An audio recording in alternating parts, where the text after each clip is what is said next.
एक कहानी, सुखी रहने का तरीका। एक बार की बात है, संत तुकाराम अपने आश्रम में बैठे हुए थे। तभी उनका एक शिष्य, जो स्वभाव से थोड़ा क्रोधी था, उनके समक्ष आया और बोला, गुरुजी, आप कैसे अपना व्यवहार इतना मधुर बनाए रहते हैं? ना आप किसी पे क्रोध करते हैं और ना ही किसी को कुछ भला बुरा कहते हैं। कृपया अपने इस अच्छे व्यवहार का रहस्य बताइए।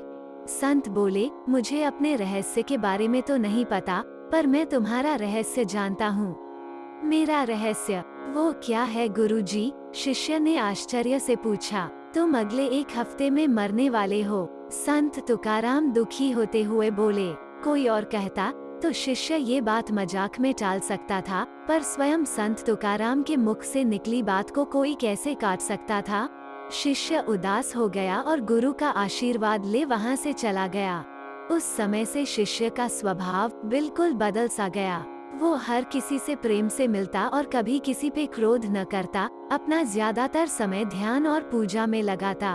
वो उनके पास भी जाता जिससे उसने कभी गलत व्यवहार किया था और उनसे माफी मांगता।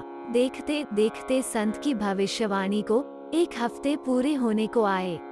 शिष्य ने सोचा, चलो एक आखिरी बार गुरु के दर्शन कर आशीर्वाद ले लेते हैं। वो उनके समक्ष पहुंचा और बोला, गुरुजी, मेरा समय पूरा होने वाला है, कृपया मुझे आशीर्वाद दीजिए। मेरा आशीर्वाद हमेशा तुम्हारे साथ है पुत्र। अच्छा, ये बताओ कि पिछले 7 दिन कैसे बीते? क्या तुम पहले की तरह ही लोगों से नाराज हुए, उन्हें अपशब्द कहे?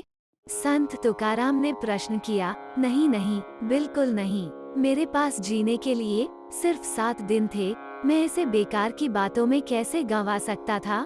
मैं तो सबसे प्रेम से मिला और जिन लोगों का कभी दिल दुखाया था, उनसे क्षमा भी मांगी। शिष्य तत्परता से बोला। संत तुकाराम मुस्कुराए और बोले, बस यही तो मेरे अच्छे व्यवहार का रहस्य है। मैं जानता हूँ कि मैं कभी भी मर सकता हूँ, इसलिए मैं हर किसी से प्रेम पूर्ण व्यवहार करता हूँ और यही मेरे अच्छे व्यवहार का रहस्य है।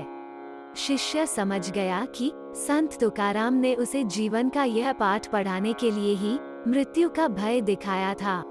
वास्तव में हमारे पास भी 7 दिन ही बचे हैं।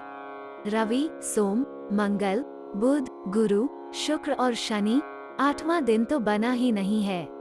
आइए आज से परिवर्तन आरंभ करें। जय श्री राम।